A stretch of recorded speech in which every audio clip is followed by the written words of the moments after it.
Everyone, got it, recording in progress. Everyone, it's so nice that you've joined the Nova Scotia Archaeology Society this evening to listen to my lecture. So tonight is all going to be about St. James Church Hill, and something that I'm very excited about to incorporate into this presentation that you can see already on the title slide is I got a drone for Christmas. So this presentation will be thoroughly illustrated with some very recent drone photos of downtown Dartmouth, particularly St. James Church Hill.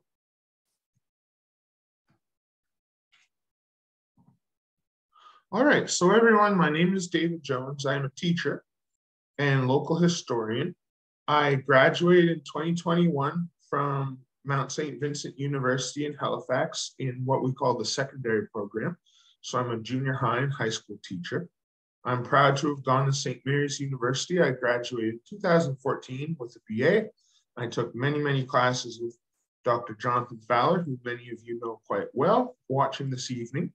I'm very proud to be a member of the board of directors of the NSAS and the Dartmouth Heritage Museum, as Terry alluded to. And I'm very happy to have been nominated for the Queen's Platinum Jubilee Medal, which I received in January at Province House from Claudia Chender. And some of you may recognize my voice from the Rick Howe Show.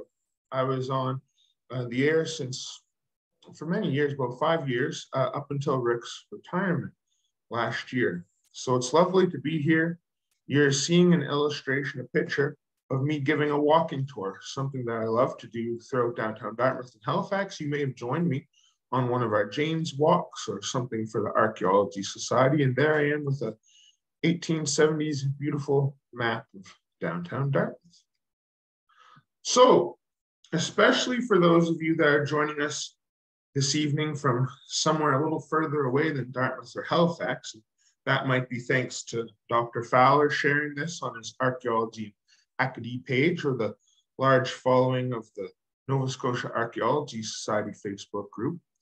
To situate you, St. James Church Hill is smack dab in the middle of downtown Dartmouth, which is the former city of Dartmouth, part of the Halifax Regional Municipality, across Halifax Harbour from the capital of Nova Scotia. It's located at the corner of Prince Albert Road and Portland Street in downtown Dartmouth. And this is situated in the Spaganagity Grand Council District here in Mi'kma'ki.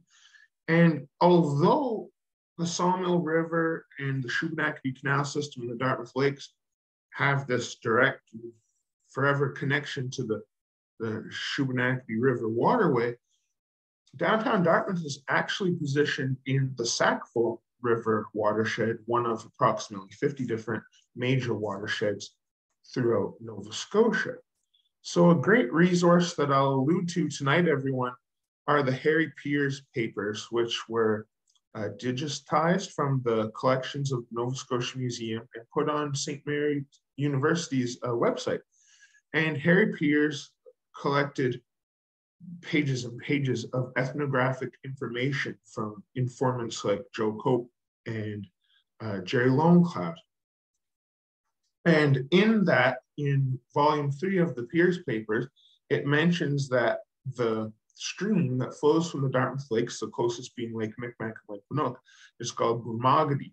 And that would be the small stream flowing into Dartmouth Cove from the Dartmouth Lakes. And St. James Church Hill would be immediately next to that.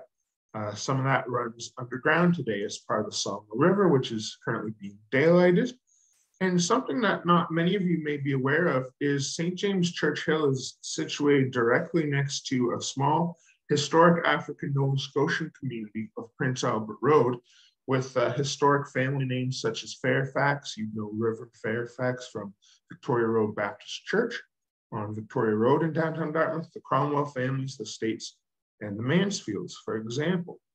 Now, getting to the point of this presentation, human remains, as you've seen in the poster and maybe heard this morning on CBC Radio, Information Morning, human remains have been found in the immediate area around St. James Church Hill since 1844, and in quotes, and on several previous occasions. Because in 1844, a newspaper article said that people have been finding bones there for years. And that's in 1844. So it goes 1844 and a bit earlier to 1970. Now, that's a date that we don't hear tossed around too much with the history of these bones, and we'll get to that a little later in the presentation. That was during church renovations after the fire of 1970. Current major buildings on the site include St. James United Church, which was built 1870, 1871, the former Church Manse, which is now owned by developers, along with all surrounding properties that border the church properties. And then you have the Church Hall from 1954. During the construction of those three buildings, each time human remains were uncovered. That's what we're going to cover today. I've divided tonight's presentation, everyone, into three parts. Part one is called 126 plus years of finding human remains on the hill. So we start out with that 1844 reference. So that was from the Chronicle, early Halifax paper. And that was when William Foster, who had a tobacco factory called the Micmac Tobacco Factory, that was located on the site of what some of you from Dartmouth would remember as the Dartmouth Medical Center, which is where the parking lot of Moffat's Pharmacy is today, in an area that's being heavily developed. So his tobacco factory was there and his house was on the hill. So when his work was being done around his house in 1844, many bones were being found. Then, as an overview, in 1870, you have the construction of the church that went up to 1871. And then, as Terry alluded to, I was at the archives yesterday, making sure I was dotting my I's and crossing my T's. And in the ancient card catalog, I found a reference to bones at St. James Church. Now, it was talking about St. James Church being built, but it was not saying 1870, it was saying 1873. So they were referring to some work that was being done a little later. And in quotes, that's a few steps north of the Presbyterian Church, which is probably on what we could call a grassy knoll, not the grassy knoll, but a grassy knoll next to St. James Church. Then we have Church Manse construction, 1894, which Harry Peers of the Nova Scotia Archives and the Nova Scotia Provincial Museum, he visited, we'll get to that. The Church Hall construction in 1954, and finally the grassy area during church renovations in 1970. So we start off, everyone, with William Foster's residence.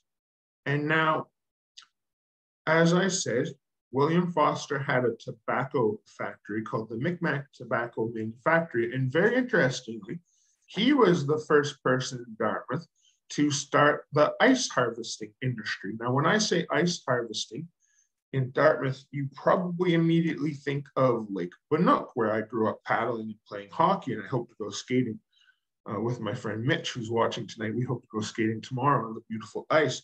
Anyways, you would think of the ice houses all the way from where Sonobe Aquatic Club is today to close to Graham's Grove Paddlers Cove, where the practice yoga studio is. There were ice houses all along that embankment of Lake Bannock. But William Foster, the same man who had the tobacco factory and found the bones in 1844, he started harvesting ice on beautiful little Maynard's Lake, a little bit above Dartmouth Cove off of Portland Street.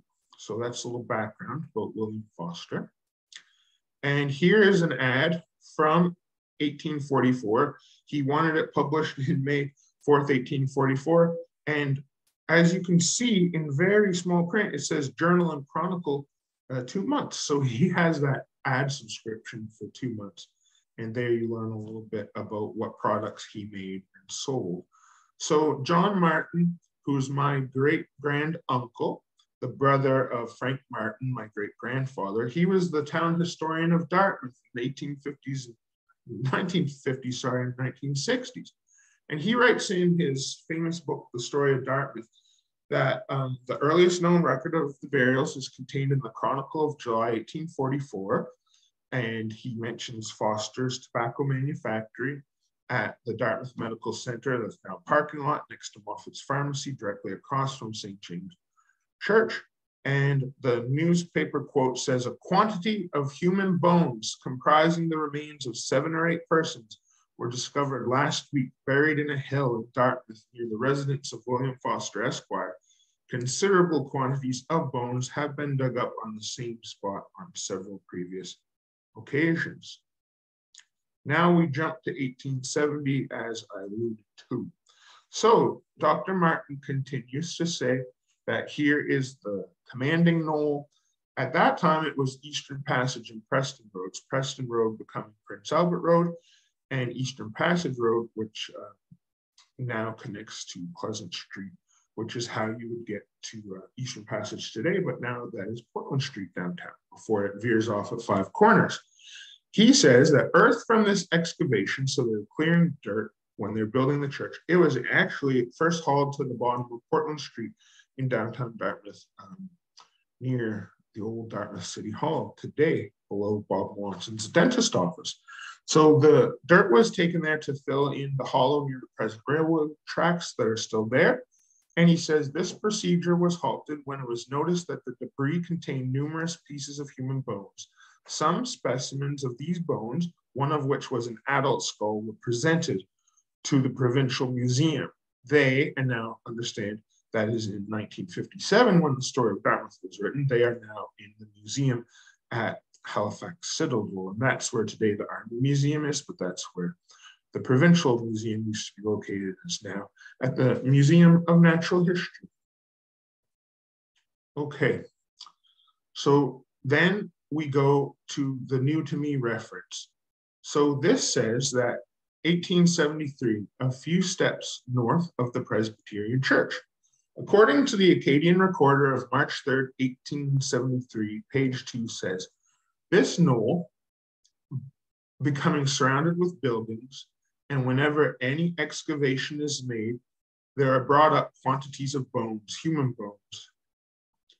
And it is evident that this spot has been chosen in times long ago as a burial place. It may be of successive generations, it says at the time Aborigines, we'd say Indigenous people today, goes on to say that it could be either crew members from the failed 1746 French invasion of Louisbourg, which we'll get to in a little bit, or Indigenous people who died of disease from that same incident, where doing as Dr. Roger Lewis would say from the Nova Scotia Museum and the Mi'kmaq Grand Council, there's a lot of supposition there, but these are common theories at the time from contemporary authors. Then it goes on to say that a fresh batch of bones having recently been uncovered by an excavation few steps north of the Presbyterian Church, where there may at the present time be seen protruding from the soil ribs, thigh bones, etc., still half embedded in their graves. Among them is a skull half unearthed, which sadly the article goes on to say that it was broken, and they believe that it was from a child that would have been hanging around. In the story of Dartmouth, John Martin says that in the 1800s, gangs of kids on either side of the canal, so they'd either be from the east side or the west side, gang of downtown Dartmouth, they would meet and fight at Canal Bridge, which is adjacent to St. James Church Hill. So it could have been one of those boys he alludes to that broke that skull. That quote is very reminiscent of what we hear when we think of Grafton Park on Spring Garden Road in downtown Halifax.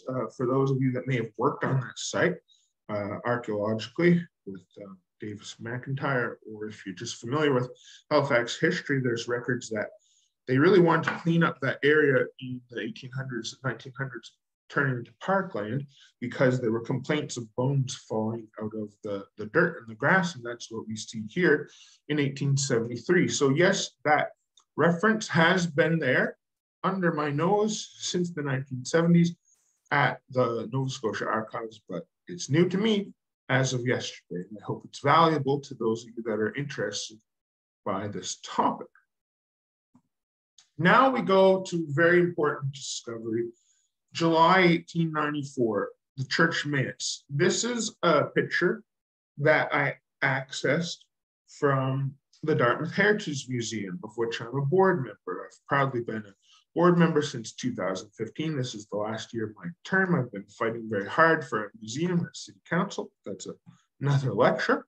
Here's a very nice picture of St. James Church without this tall steeple that was taken down in 1893 because it was too tall. It was going to blow over in the wind. Building, this picture is after 1893, and next to it are two buildings to the left. The one closest to St. James survives today, the other has been torn down, and that is the church manse, no longer occupied by a reverend of St. James Church. To my understanding, it is now owned by a developer who's bought up all the properties adjacent to St. James Church and St. James Hall, including properties that belong to the mass shooter from Portapique, who worked in downtown Dartmouth.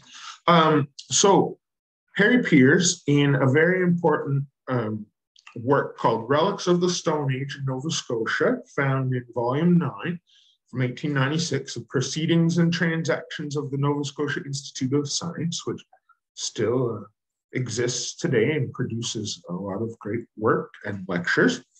Harry Peers says, my specimen was found in July 1894 while the foundation was being dug for a manse, 2 or 3 rods, common measurement back then, to the northward of St. James's Presbyterian Church at Dartmouth.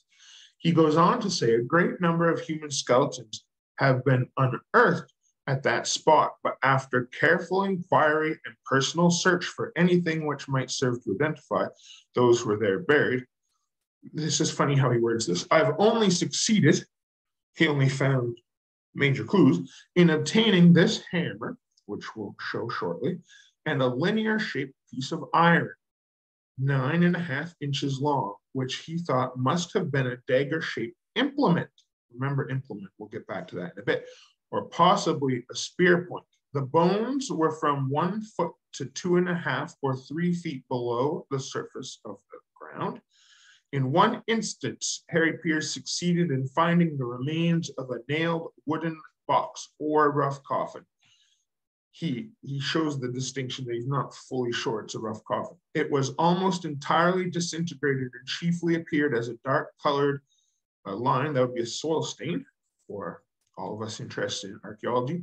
The grooved hammer was found close to one of the skulls, so in proximity to one of the skulls. This is a major finding.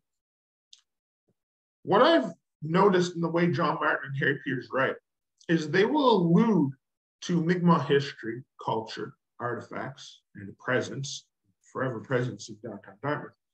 Then they'll kind of dismiss it.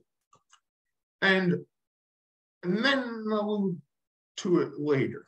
So he's saying, I can't find any clues to who these human remains may belong to. But by the way, I found a 9-inch iron spear and a grooved groundstone hammer.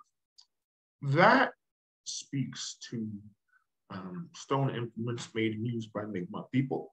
And it speaks to the contact period where you have metals like iron being made into tools that were used in trade with Mi'kmaq people.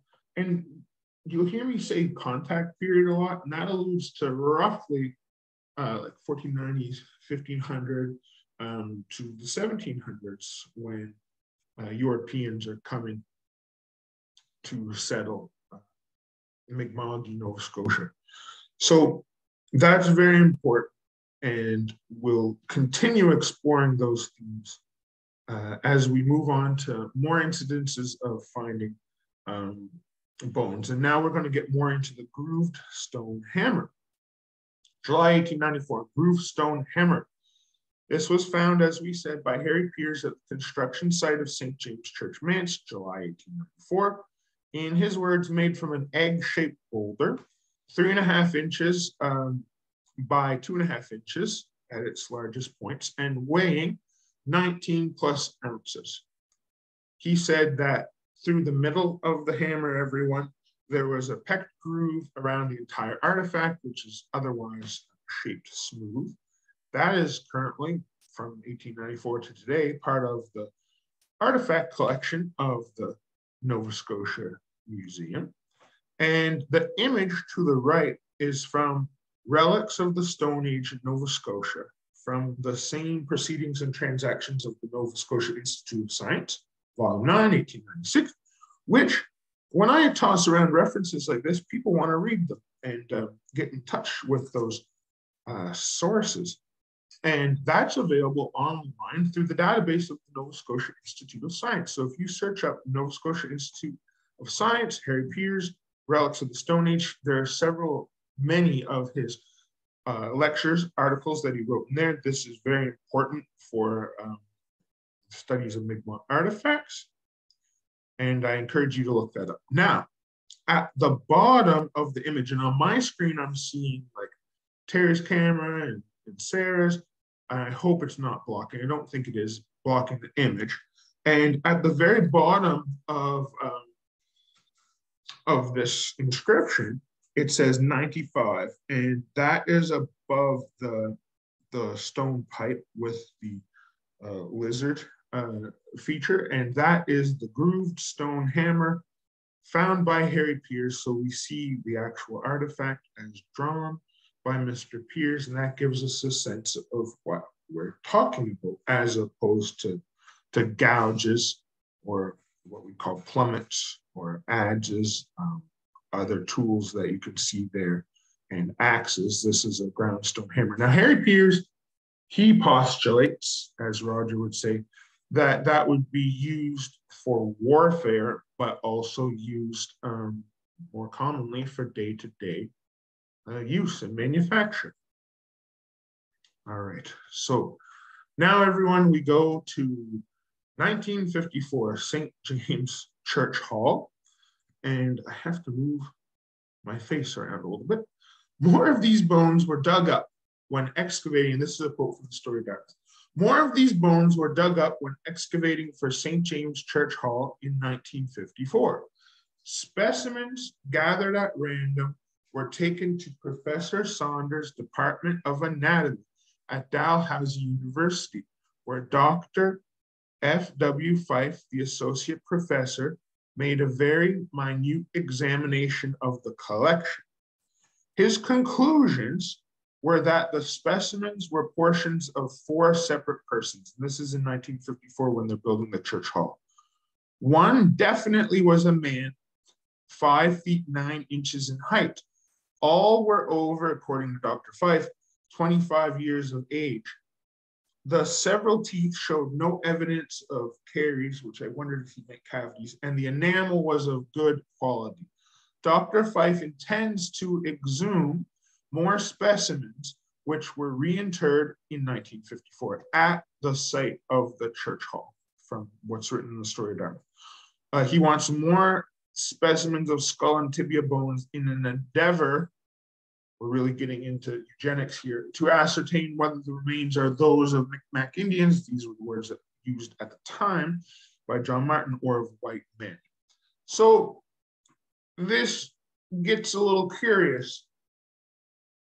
When we talk about finding human remains, in some cases we don't know what's happened to them, or people ask me, David, like, what's left there?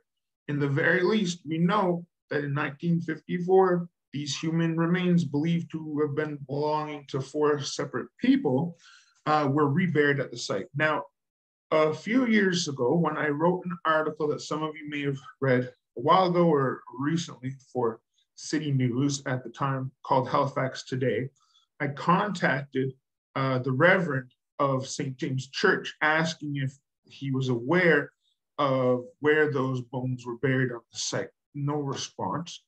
And I'm very curious to know that, especially if work is ever done around the church hall, because here we have a record that human remains were reburied on the site.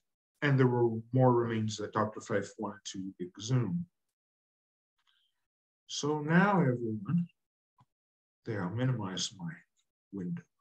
So here's an aerial photo, drone photo that I took just the other day on the weekend. And you can see the church hall, the roof is covered in snow, except for the portion close to St. James Church. And then there's an empty lot that's been bought by the same developer that owns the church mates and all of the mass shooters' former properties, which get very close to Tim Hortons. And at the top of the image, you can see a few of the houses from the old African Nova Scotian community of Prince Albert Road. All right, so we're at 1954. Now we go to 1970. There is a Facebook group that some of you may be very familiar with called Born and Raised in Dartmouth, Nova Scotia, and Proud of It. Ironically, most people that born in Dartmouth were actually born in Halifax. I find that funny.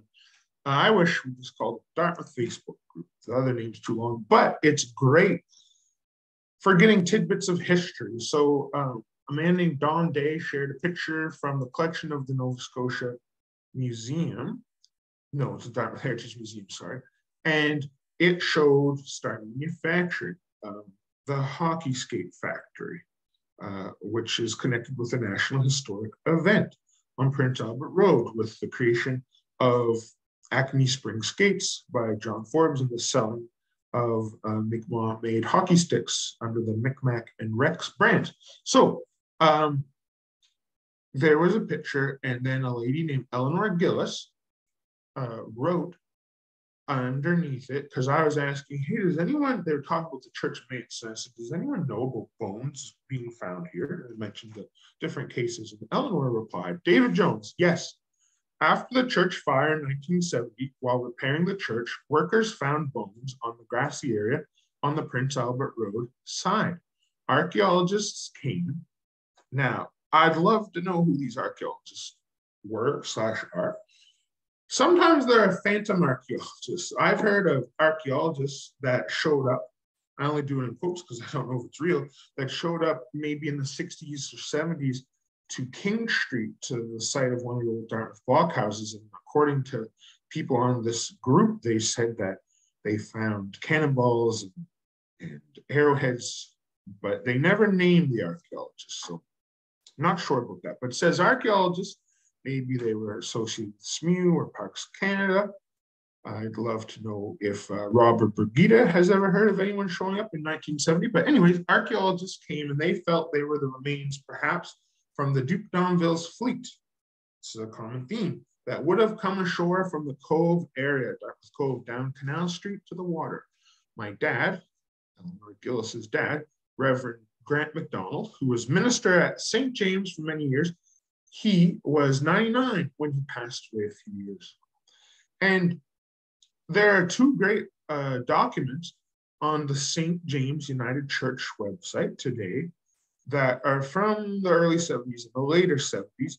And one is red and one is yellow, two different booklets. That's how they distinguish them. And the yellow booklet has a lot of detail, and it says this photo, after the fire, September 18th, 1970. So if you go to stjameschurch.ca/booklets, you too can access the old pictures. Now, what's very interesting, this is a church history, and I believe they had access to John Martin's The Story of Dartmouth, but there's no mention of the bones. And there are pages and pages of references. And that was only written a few years after his second edition. So very interesting. Now we get to the next part, to part two, because we've gone through from 1844 in great detail to 1970. So everyone, this is part two, a question worthy the attentions of those versed in historical reminiscences. I don't talk like that anymore, but in the 1844 Chronicle article, the bones were said to be in an advanced state of decay and must have been buried 1 or 2 centuries ago. As you've heard me say on the Rick Howe Show or in Information Morning, if we take that literally and go back 1844, 100 years, that's 1744, 2 years before the failed French invasion fleet led by Duke d'Anville. And if you take it back 200 years, taking that very literally, takes you to 1644, contact period. Now, were the Chronicle reporters experts on dating human remains? I don't think so, but I think the point to take out of this is they weren't recently buried in 1844, was their understanding that they want to share with their readers. Then they go on to say, whether these remains, there's always a hint of the older period, Whether these remains were interred then or at a more ancient period is a question, here we get the title of the slide, worthy the attention of those versed in historical reminiscences. And here's a nice, complimenting my own work, a nice drone shot of downtown Dartmouth, going all the way from the Maplehurst apartments. And if you look further into the background, you have the oil refinery, and that goes all along Dartmouth Cove to King's Wharf at the bottom of King Street in downtown Dartmouth and Admiralty Place. Now, I want to mention, and Dr. Roger Lewis told me that I should mention this during the presentation. When you hear me talking about grooved or ground stone hammer, and you hear me talking about iron implement and possible Mi'kmaq remains, this is going to remind people of the blocked end stone pipe with connections to the Susquehanna or Adena or Ohio River Valley cultures. That was found, we believe, on the Essen site, which they think is where Admiralty Place is on Prince and Alderney Drive. And you can see the Royal Bank Building and Admiralty Place, which is a brick pyramid to the right of the screen. And that's where in the 1800s they found some stone tools and the pipe. And those are in the collection today of the Nova Scotia Museum as well. And when I was growing up in the old archaeology exhibits, the Mi'kmaq exhibits, they had that on display. So that's different. That is a different site. It's close, very close, a couple hundred meters away, but it's not the same as St. James Church, just to clarify everyone. All right. Now on my screen, I hope you don't see this, but I have all kinds of icons like participants, chat. I don't think you see it, but it's blocking. I can't read everything. So Indigenous connections. I'm good. Emma gives me the sign of approval. Indigenous connections, in addition to the groove stone hammer and iron dagger and the spear. Could this be a contact period burial ground? John Campbell, my good friend from Rhode Island, who works in New England and has spent time working and studying, excuse me, in Newfoundland and Nova Scotia, he sent me reference to an important burial in Boston area, Massachusetts, that is contact period. Now, there are many images from this old report that he shared with me, but I'm not sharing them today because it features skeletons of Indigenous people. I have mentioned human remains, but I'm not showing these images. If you want to see them, you can look them up on your own. And it's the Willoughby report, and it's on a Harvard database. You can ask me for the link. And it talks about contact period burial. It says that the people buried there were buried with iron implements. Figure 1 in that report shows someone with a large iron implement. Remember, Harry Piers used that same word to describe what he then said could be a dagger or a spear made of iron. So there are connections. And it's very interesting to me that the people in the Chronicle say in 1844 that it could date to 1744 or 1644, which is in the contact period, something to think about. So Dr. John Martin, in addition to always talking about the Duke d'Anville crew, and just to remind you, Duke d'Anville, he's what you'd call now a Nepo baby, which is, what's that, David? Nepo baby is a term people are throwing around for actors who basically became actors because their parents were famous actors. So Duke d'Anville was the Nepo baby of the 1740s. So he was made a duke, and he was put in charge originally of the galley fleet, which stopped in the 1740s, I believe, for the French Navy. And then he was put in charge, according to the Canadian Dictionary of Biography, without any formal naval training. He was put in charge of the 1746 invasion fleet, which intended to sail from France across the Atlantic to Nova Scotia, recapture Louisbourg, which had been first captured by the British in 1745, then trade back and captured again in 1748. He wanted to take it in 1746, and John Martin says, and then he wanted to burn Boston to the ground. They wanted to at least attack more British settlements and forts. This is connected to the Battle of Grand Pre.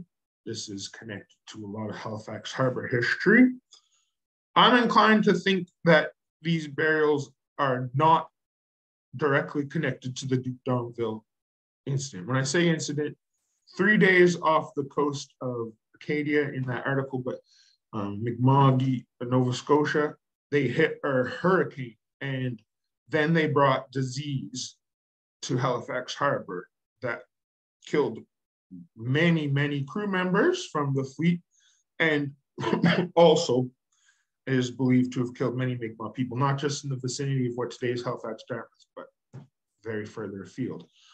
I don't think it's Duke d'Anville's crew, because we have, just from 1894, a groundstone hammer, an iron implement. We're not finding swords or the buttons from uniforms that are indicating like French 1740s military presence. But some of the articles surmise that, especially the one in 1873, that perhaps it was Mi'kmaq people who succumbed to disease from the French crew. All right, so Dr. John Martin says, in addition to it being Duke d'Anville crew or early Dartmouth settler possibilities, and he writes St. James is located just outside the edge of Dartmouth town plots. He also explored First Nations origins, especially considering the proximity of the hill to Mi'kmaq campsites that he knew about, known to him. The closest being, he refers to Pleasant Street near Erskine Street, which is about a block away from St. James Church.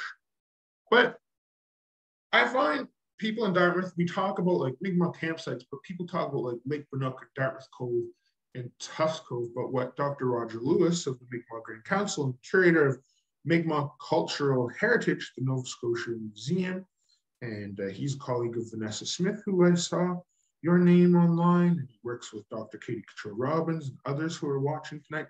He told me that the Mi'kmaq, as settler expansion happened more in Dartmouth, the Mi'kmaq were pushed to the periphery.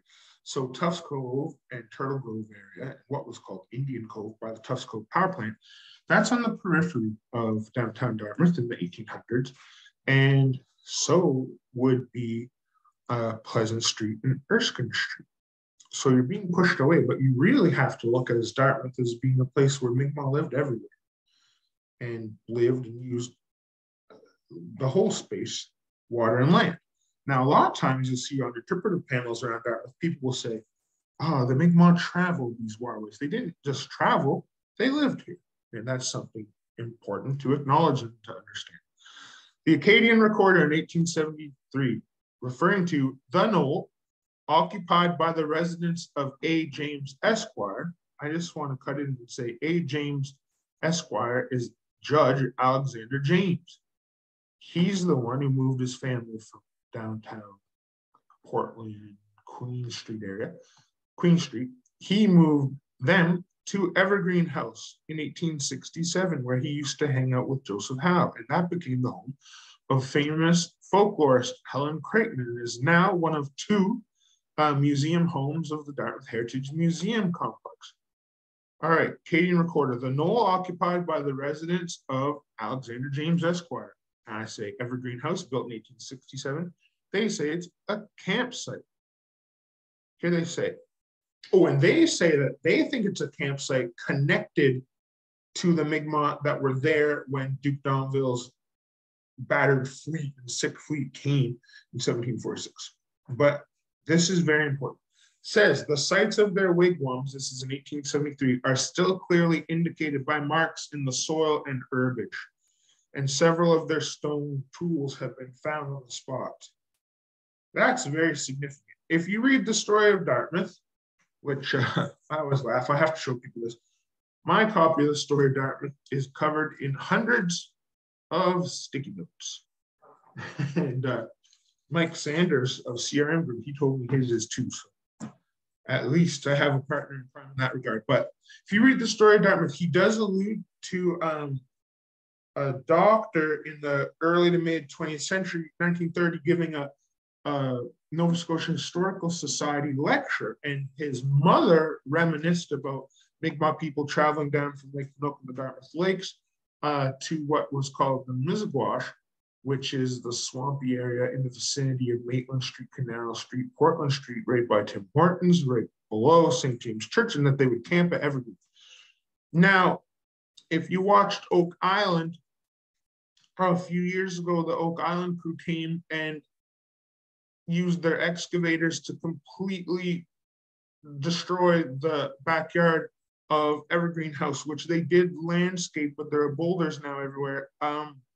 I'm worried about that. And I'm worried how it says the sites of their wigwams are still clearly indicated by marks in the soil and herbage, and several of their stone tools have been found on the spot. So that is something to consider. Please open the story of Dartmouth. Look carefully. Look in these sources when you're bringing your backhoes and bulldozers to knolls overlooking Dartmouth Cove and the Shubenacadie Canal and river system. All right, so is the contact period burial ground? That's something we're considering. And here again is a mention of the campsites at Evergreen, but there were Mi'kmaq campsites. Lake Bannock, Lake Micmac, Lake Charles, Redbridge Pond, first Redbridge Pond, second Redbridge Pond, Tufts Cove, Turtle Grove, Sandy Cove, which is along the beautiful path between the ferry terminals, the Dartmouth Albany Ferry Terminal and the Woodside Ferry Terminal, and Erskine Street. There was a camp in the late 1800s by Greenvale School on a little stream. There were campsites all around, something to consider. All right, next, part 3, next steps, protection and further research. So one time at the Nova Scotia Archaeology Society, Dr. Katie Cottrell Robbins was giving a presentation. She mentioned the work I'd done with Duncan McNeil doing the geophysical research. I carry the EM38 that Duncan, who's watching today, I love Duncan, and Sylvia, he invented, and I carry that all around Nova Scotia with he or Dr. Fowler. And she said, this is David Jones, archaeology advocate. And I like that. I found that endearing. And I do advocate for archaeology behind the scenes and on the Rick Howe show or on CTV, Live at 5, you name it. I'm fighting for archaeology to be done, for the research to be done, for connections to be made. I'm very passionate about Dartmouth, but you'll see me pop up all around Nova Scotia. And I think more research needs to be done here, particularly avenues such as Dr. Fife, or Dr. Fife's papers in the collections of Dalhousie. I reached out to Dr. Alan Marble, who sadly, when I reached out to him a few years ago, wasn't feeling well. And I reached the intermediary with the Medical History Society. And I wanted to know if he was aware of Dr. Fife's work in this regard. What else did he get himself into at the church hall, and where are these human remains buried? Also, in terms of physical research, you could use ground penetrating radar and EM38 magnetic susceptibility and conductivity study if you wanted to locate where more human remains could be or reburied human remains are. Sniffer dogs is a possibility. What are sniffer dogs? There are a few dogs in North America that are trained to sense with their noses historic and older burials. I saw that employed with Dr. Fowler and some of the people watching this evening at Grand Pre looking for the 1747 Battle of Grand Pre, Colonel Noble and company burials. Also, we talk about next steps. The manse and all the other properties lining the church hall and the church have been bought by the same developer. Looking on Viewpoint, they've been migrated to one large lot now instead of separate lots. I do not know the plans of the developer. I've spoken to him and his partners, but that was bought for a purpose. Development could be a possibility, and that hill, we've just spent a whole 48 minutes talking about all the bones that have been found there and bones that could still be found there. The Nova Scotia Museum knows about this site. There's a board number for the site associated with the groundstone hammer and the human remains being found. And I think some of you on here tonight have been doing archaeological research on this, behind the scenes, doing some background studies. So I want people to be very careful about digging on this site, because you could find more human remains. And I want us to just be cognizant and be aware of it. This is part of our history, the history of all of Nova Scotia, and it could be very well a Mi'kmaq history. And I've talked in length about this with Dr. Roger Lewis, with Ron Knockwood of the Mi'kmaq Grand Council, of Russell Julian and others. And it's of great interest, especially to Millbrook and Sbagnagdi bands due to their connections and proximity to Halifax, Dartmouth area. I also wonder about neighboring properties, perhaps across the street in the area of the Dartmouth Medical Center, Moffat's Pharmacy. Where does this knoll truly continue geologically and geographically? I'm very honored to do talks like this. I love it, everyone. I just want to thank you for this opportunity. COVID has not been fun for anyone. And I gave 2 lectures during COVID to the Probus clubs of Dartmouth and Lower Sackville. And I think I gave a talk to the Canadian Archaeological Society, but I haven't been out and about doing lectures, and it warms my heart. It keeps my brain active. And yes, I'm the talking head on Zoom, but I'm speaking to experts, subject level experts. I'm speaking to people that grew up in downtown Dartmouth of a range of ages tonight. And I'm speaking to some of the most experienced archaeologists in Nova Scotia, and we're speaking to community members. And you're the experts, as Duncan McNeil always told me. Talk to the farmers, talk to the people connected with the land who know about this. Maybe you're a construction worker who worked on some of these sites. Maybe you've heard something. So that's where we could go in the future to find this out. So remember, this is a burial ground, and that should be protected by the Cemeteries Act of Nova Scotia and the Special Places Protection Act, because we already know it's an archaeological site. So I intended for this to go for 45 minutes. It's gone 51 minutes. And Logan and Terry are kind of emceeing. So I would love to see some faces, have some human contact. It's like I'm in an empty room, but I know it's not empty because you're all there online. I'd love to answer some questions. So everyone, from the bottom of my heart, thank you so much for coming tonight. It means the world to me. So I'll read the chat if. Well, thank you very much, David. Okay, great. A great job. Thanks, Terry. Yeah, I appreciate it. If people want to put questions in the chat, they can. And I believe you can also raise your hand on the participants option. There should be a place to raise your hand. Reactions, there it is. On the reactions button, you can raise your hand. So we could also take voice questions, I think. Yeah, I think so. If Logan is able to press the buttons, because he has the comm, as it were. But I'll keep my eye out in the chat, see if there are any questions that show up. I did have a question of my own, David. Yeah. In all your investigations, have you ever discovered whether the actual church had a burial ground associated with it? I'm so glad you asked that, Terry. As politicians say when they're asked a tough question, they say, good question. But I have looked into that.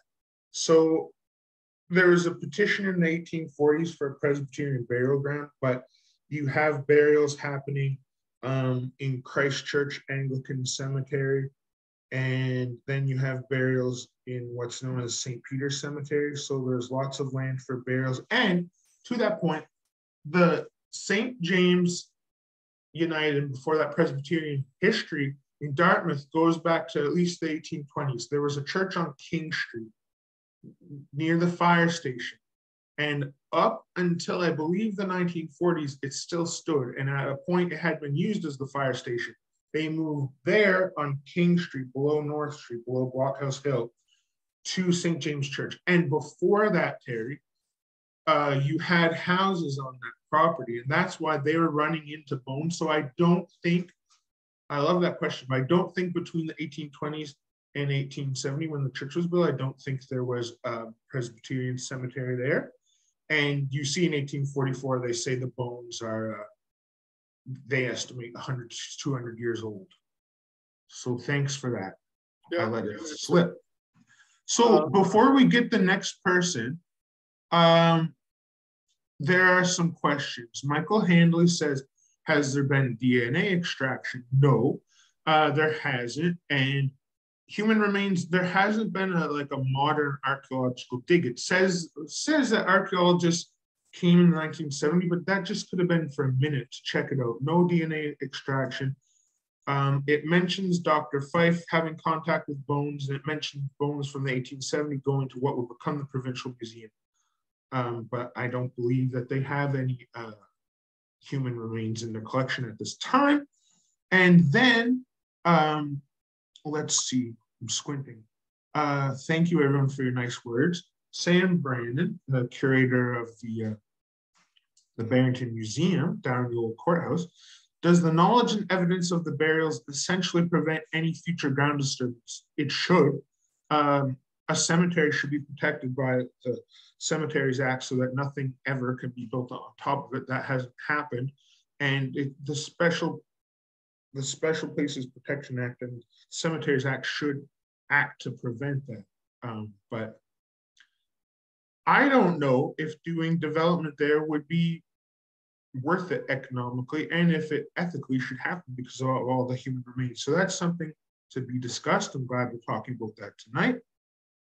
And then I have more comments of support. Now back to you, Terry, to see if anyone else wants to ask a question. Right. I see any more hands up or any more questions in the chat, but one from Michael Handley. Okay, let's. Hi, Terry, David. Sorry for double dipping there. No problem.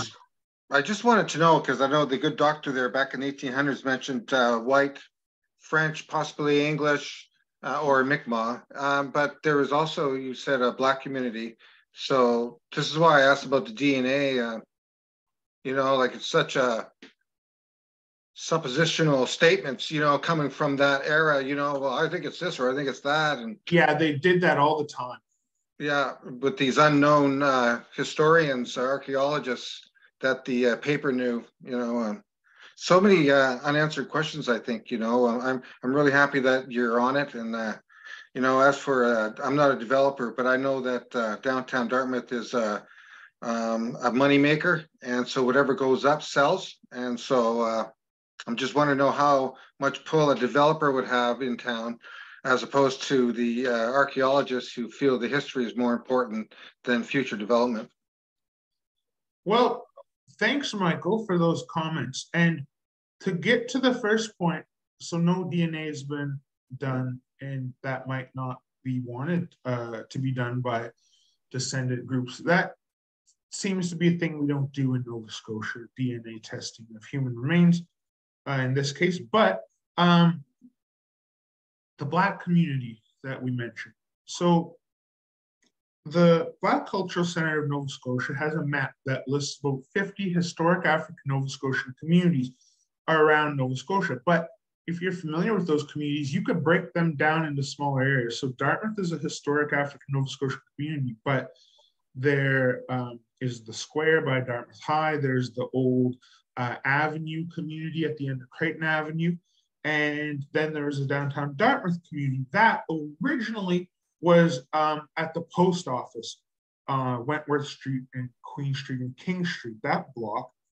And there was, this could be a whole nother lecture, but there was housing in the 1800s and early 1900s called the barracks. And it's believed it used to be a military barracks, and then it was called the colored barracks for the African Nova Scotian community that lived there. And That was torn down and was considered unsanitary, and people that lived in that community moved to the small community of Prince Albert Road. So, and their burial ground, there was a burial ground at the end of Creighton Avenue where there's apartments today. So I don't know if it's from that. I think that's after, but it's a great question. Then with development, it's hard to say how much power the developers have. The developer of the property could be here tonight. I don't know, but something like this spreads the word about this, and people have discussions. Whose remains could these be? How old are they? Is the site worth protecting? What are we going to do about it? And hopefully something can be done to protect it. Now, Tim, who is the curator of geology for the Nova Scotia Museum and a friend of mine, we've gone on walking tours together. He says, great overview, David. I suppose they didn't find anything when digging up the site for the latest renovation of the canal. I don't think they found human remains. There was archaeology done for the project called Canal Bridge, and we have archaeologists on here right now who've worked in this area downtown Dartmouth. Then he says, can you remind me where the excavated land was taken to fill Portland Street? Yeah, they took it to the bottom of Portland Street to fill in uneven levels, which still happens, funny enough. If you're walking to the ferry terminal, crossing the railway track to get to the ferry terminal, that land recedes, probably because it's built on infill on the harbor. So history's repeating itself. And so Tim, they dumped it there, and then they went, uh-oh, this fill is full of bones. So I don't know what happened there. Matt Moore had a question saying, would this area of Dartmouth have been heavily populated with natives since it is the starting point of the Shubenacadie Canal waterway? Yeah, so think of Dartmouth as a hub for Mi'kmaq people. A very prime, we talk about the prime real estate of downtown Dartmouth. That's not just in 2023. That applies thousands of years ago and hundreds of years ago. Connected to one of the most major waterways in Nova Scotia, Shubenacadie River via the Dartmouth Lakes and Grand Lake. And then you have access to Halifax Harbor, and then connections to like St. Margaret's Bay area, to the Sackville area, and taking you to Pisgah, to Windsor. It's like a hub, kind of like we talked, Terry, you would know, like down in the Kedgie and Tobiatic area. That's like the spoke of a wheel, and you have all those rivers connecting. That's kind of like it to an extent. So there are Mi'kmaq sites all around, everywhere. That's what you have to think of. It's not just these little spots. It's in many places. At the Dartmouth Heritage Museum, there's an artifact, a ground stone axe found in Ellenvale area, on Ellenvale Drive, which people will be like, well, I didn't think about that because you're just focused on Tufts Cove or areas like that, but there's water there. So very interesting. And so everyone, the owner of the consolidated lots is Bruno Builders. If anyone wanted to know, that is from a local reporter. Thank you for that. I knew that. So everybody, I really appreciate it. Oh, Duncan, my mentor. There's another question there that we don't want to miss. It says, what is preventing or stopping a proper archaeological dig from taking place? Or would it even be something that would provide more answers? That's a great question. So for archaeology, you could just dig for the sake of digging, but there are all kinds of problems with that. Why do we do that? These are human remains. These are people's ancestors who lived here, and you don't want to disturb those. And however, sometimes if an excavator hits the ground, like you've seen through hundreds of years here, human remains appear. We are moving on in archaeology. It's not just about digging. Yes, digging plays a big part, but there's geophysics, there's LIDAR, there's soil sampling. There's all kinds of less intrusive methods that you can use in diving more into the archival sources. So a dig is not necessarily here. It might not be welcome, wanted, but if there is disturbance, which I don't think should occur, that could be a possibility. But when I talk about these things, I'm not saying let's go hit shovels to the ground. I just want to open up these conversations and bring in people from different views and backgrounds and expertise. So Duncan, you had a question. Yeah, David, apropos of the possibility of fairly large Mi'kmaq settlements in that area, which certainly sounds very reasonable. What is known about, and this comes from a non-historian, non-archaeologist, what is known about the burial customs associated with Mi'kmaq communities? So Duncan, how close were they to the settlements, assuming there were settlements, et cetera, et cetera? Duncan, that's an excellent question. That could be many, many lectures. One that could be given by Dr. Roger Lewis, for example, but it changes over time and throughout history and based on where you're located. So you could have burials on islands, you could have them in mounds. You could have them in more prominent places, and you could have them in places considered out of the way or more secret. And what is interesting is there very likely was a mounded burial in Dartmouth underneath Admiralty Place, where the block and tubular pipe was found. And I kind of alluded to contact period. That I think there could be, if we're dealing with Mi'kmaq burials, you could have sequences throughout time. You could have a site repeatedly visited. But if we're looking at the stone tool, I mentioned this on the radio, with the stone tool, the grooved hammer, looks like I'm making a heart, that found with the iron implement, Roger was saying to me the other day that he was discussing with his colleagues at the museum that when you have introductions of technology, there's an overlap and you use what works for you. So I have a drone. Does that mean I automatically stop using my camera phone? No, still using it. So there's overlaps. Some things are suited better than others and what you're used to.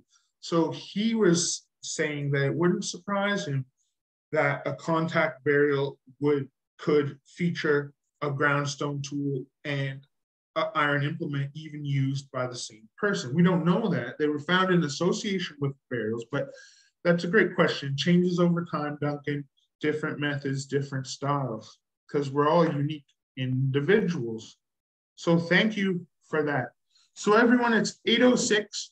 I want to keep it, Glennis, get that drone up there in the spring as things start greening up. I expect you'll see some interesting patterns on the ground through the leafless trees. That's possible. However, a lot of landscaping has happened over there. So don't know about that, but it's a possibility. So everyone. Just one quick follow-up to that question that Duncan had.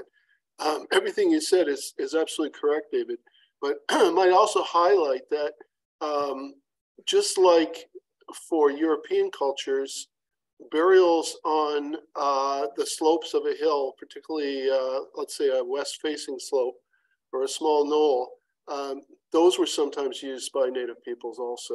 So it's certainly not an illogical place to find a Native burial ground, but of course, as you explained, it's not the only place you would find it, but it's not out of place either.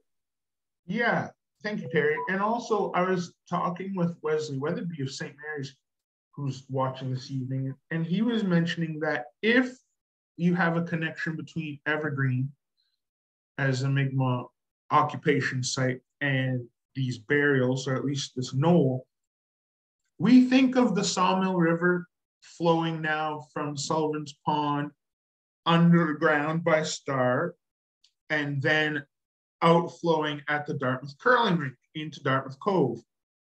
That was rerouted, especially with Shuby Canal and Star Manufacturing. John Martin writes, the stream way back when traveled more by Tim Hortons in between Portland and Pleasant and out Maitland Street. So that's just below the knoll, one knoll to the other. So there's the waterway between the two possible sites. So you're in, as Wesley was saying, you could be in proximity but there's distance. And, you know, there are traditions of keeping cemeteries away. Not too far away, but away. So that's something to think about. But again, as Roger says, a lot of this is postulation. So, you know, we'll see. So everyone, I want to thank you so much. If you want to get in touch with me, I'm on Instagram at Dartmouth History Blog. I post a lot of stuff, little pictures and findings. And you can contact me by phone or email, which is not hard to find. And this should go up on YouTube. So thank you, everybody, for coming. And thank you, David. It warms my heart. Thank you so much. Yeah. Thanks to everyone who attended, and thanks to our speakers. So we really appreciate your participation and your interest in the Archaeology Society. And we hope you'll sign up to join us and be part of everything we're doing. And be part of the email blast that we send out to let people know about the next lecture, which stay tuned, we'll be letting you know shortly. So thanks everyone, and good night all. Thank you, everybody. Oh my God, look.